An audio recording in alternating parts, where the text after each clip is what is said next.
So in the fall of 2017, you attended International Plautdietsche Media Conference that was hosted here in the campus. Talk a little bit about those experiences and the conference's goals and attendees.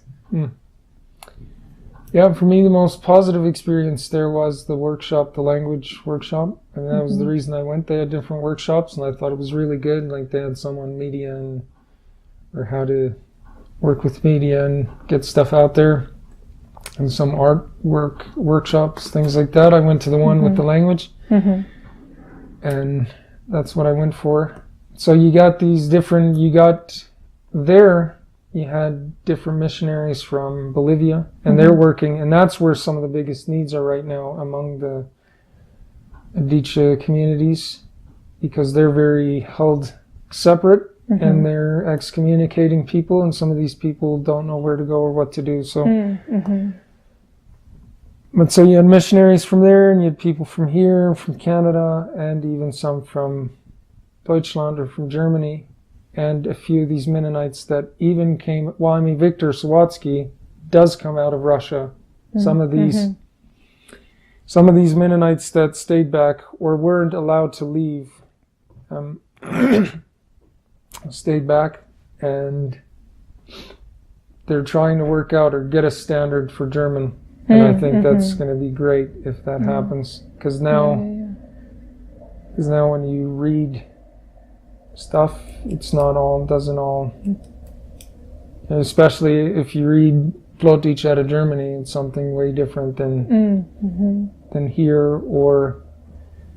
And so at first with that, it was this pressure. I mean, the most intellectual and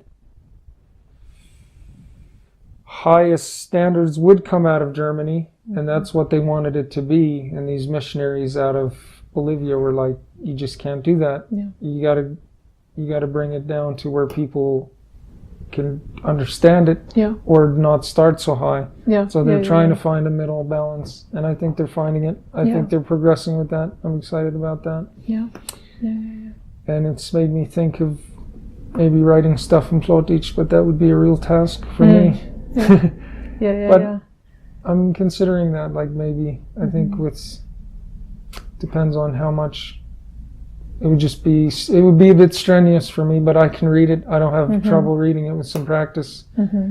Writing it, I'm so unsure. It's like, got to look up every word. How should I spell this again? But in a way, it is one of those languages where you spell it more the way it sounds. Like but, so I think they're making progress, and I might go to the next one, 2019 in Germany.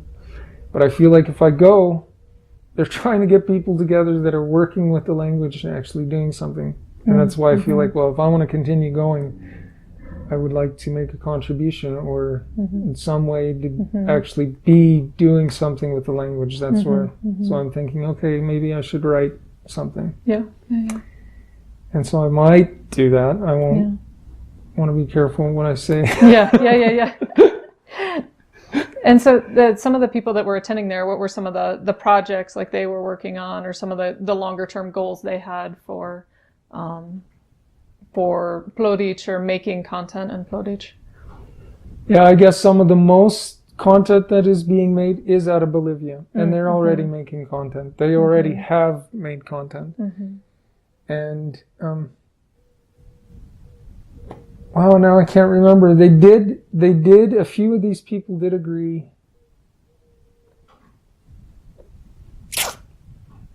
to, well, I'll forget that, but the biggest work that I think they are making is these people that are already making the content are going to work on the standard. They're just going to make a standard and try to figure that out. And to me, that's one of the biggest steps. Yeah. And it really felt like they'd come away, since I wasn't at the previous, this was the fourth one. They had first had one the first one had been in Paraguay. Second one had been in Paraguay. Where had the other one been? Or maybe this was the third one. Yep. Yeah. Mm-hmm. But from hearing about the previous ones, it did feel like they had taken a big step now, or they had come a ways and they had taken a step. And so I think, yeah, the most production is out of Bolivia. And that's where there was actually some actual linguists there. And they're working with this, and out of Paraguay. And I think it's good that at these conferences they do have people from Mexico, from these different areas, because yeah, if it just comes out of Paraguay, it's going to sound a lot different. And I think there will be a balance if you got these guys from, and that was the big thing. Ed Zacharias was there, the guy that translated the Low German Bible. And see, he was there, and I mean, he's kind of an authority, and like people would ask him, "Why did you translate it this way?" And a lot of times he didn't have these profound answers that people wanted, and he was just like, "That was just the word I knew," or picked. Like it was real simple.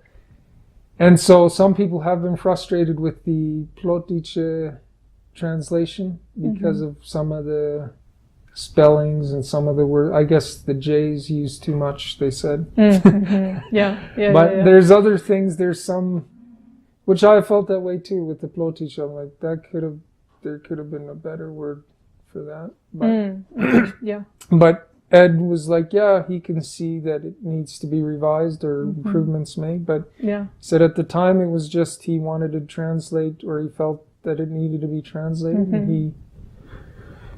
And there were other people, like there was a team, but I think Ed was one of the main guys, and they just went with what they knew, and later, but now you have something to work with or something to see, something to improve.